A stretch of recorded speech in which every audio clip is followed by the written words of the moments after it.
जय भारत। दूर अज्ञान के हो अंधेरे, तुम माचिस की तिल्ली से रोशनी कर, जो भी लाना बेटा सामान खरीद कर, लाना जांच परख कर।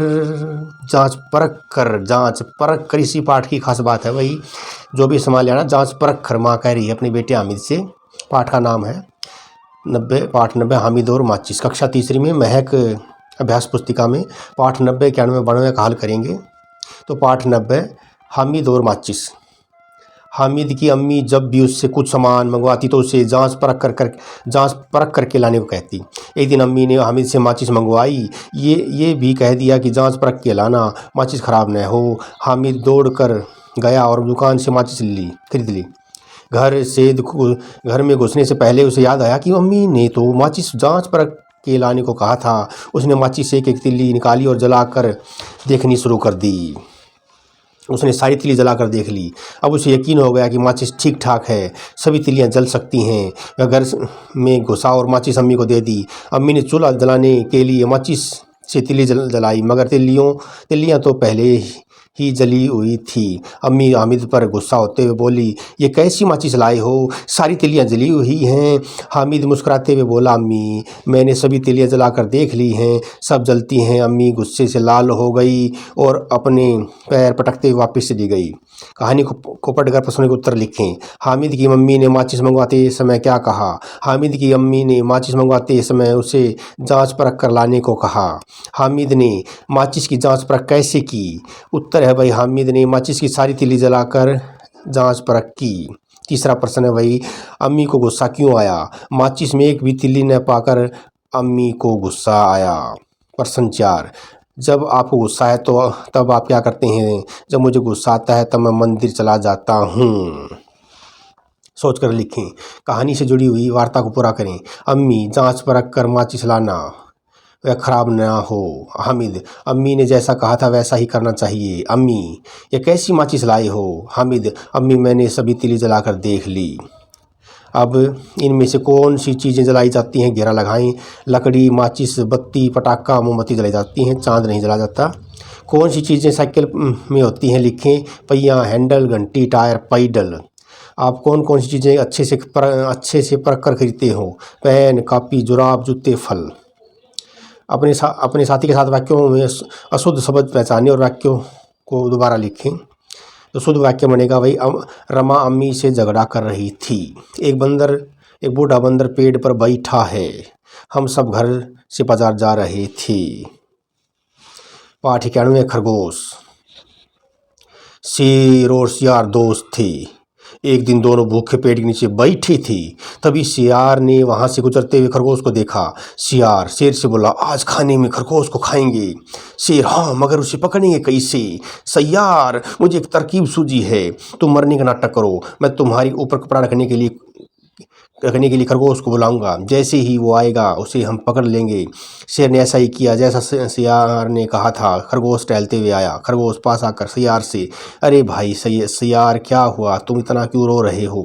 सियार, खरगोश मियाँ, तुम्हें क्या बताऊं, मेरा दोस्त पहाड़ से गिरकर मर गया है। खरगोश, अरे ये तो बहुत दुख की बात है। सियार, खरगोश, क्या तुम इस मुश्किल वक्त में मेरी मदद करोगे?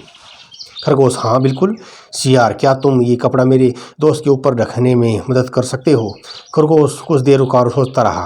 खरगोश दूर से ही, शेर अभी जिंदा है, क्योंकि मरे हुए शेर की तो पूंछ हिलती रहती है। यह सुनते ही शेर अपनी पूंछ हिलाने लगा। खरगोश भागते हुए, सियार भाई, किसी और को लुमनाना, छोटा हूँ बुद्धू नहीं, मरे हुए शेर भी कभी पूंछ हिलाते हैं भला। अब उत्तर लिखेंगे। कौन रोने का नाटक कर रहा था? सियार रोने का नाटक कर रहा था। सियार ने खरगोश से क्या मदद मांगी? सियार ने खरगोश को शेर के ऊपर कपड़ा रखने की मदद मांगी। खरगोश ने कैसे पता लगाया कि शेर जिंदा है? खरगोश ने अपनी सूझबूझ से पता लगाया कि मरे शेर की पूंछ हिलती रहती है, तो शेर ने भी अपनी पूंछ हिलाने लगा। शेर भी अपनी पूंछ हिलाने लगा। आपको क्या लगता है अंत में शेर ने क्या किया होगा? मुझे लगता है अंत में शेर ने सियार को खा लिया। कहानी में आए जानवरों के बारे में एक एक वाक्य लिखें। खरगोश छोटा था परंतु बुद्धू नहीं था। सियार चालाक और चापलूस था। अब भाई अर्थ का मिलान करेंगे। तरकीब, उपाय, उल्लू बनाना, बेवकूफ़ बनाना, मुश्किल, कठिन, वक्त, समय, वक्त, समय। अब शब्दों से वाक्य बनाएंगे। मदद, मदद, हमें गरीबों की मदद करनी चाहिए। मुश्किल, पहाड़ पर चढ़ना मुश्किल है। बुद्धू, खरगोश बुद्धू नहीं था। पूंछ, छिपली पूंछ कर जाने के बाद दोबारा जाती है। कपड़ा, मेज पर रखा कपड़ा पीला है।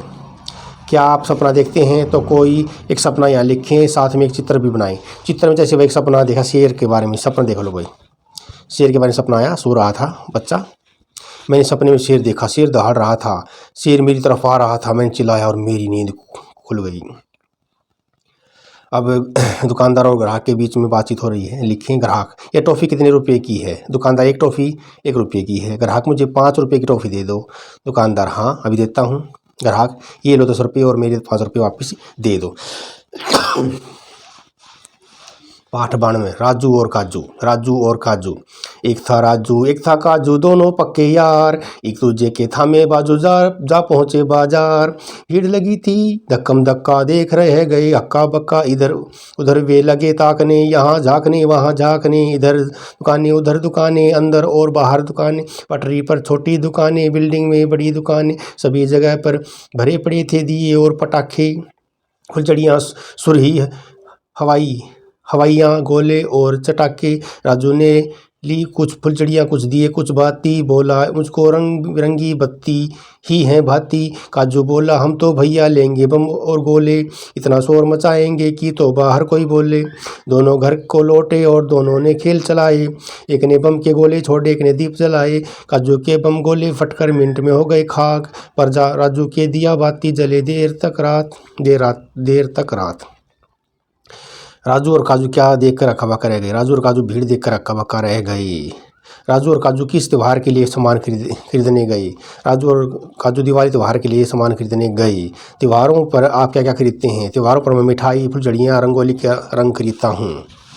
मैंने सीख लिया 22। एक दिन गधे का मन मीठा खाने का हुआ। गधे ने दोस्तों से कुछ मीठा मांगा। भालू ने कहा शहद खा लो, गधे ने मना कर दिया। हाथी ने कहा गन्ना खा लो, गधे ने मना कर दिया। गिलहरी ने कहा आम खा लो, गधे ने मना कर दिया। बिल्ली ने कहा हलवाई की दुकान पर चलें, गधे ने कहा हाँ जल्दी करो, मौखिक रूप से उत्तर दें।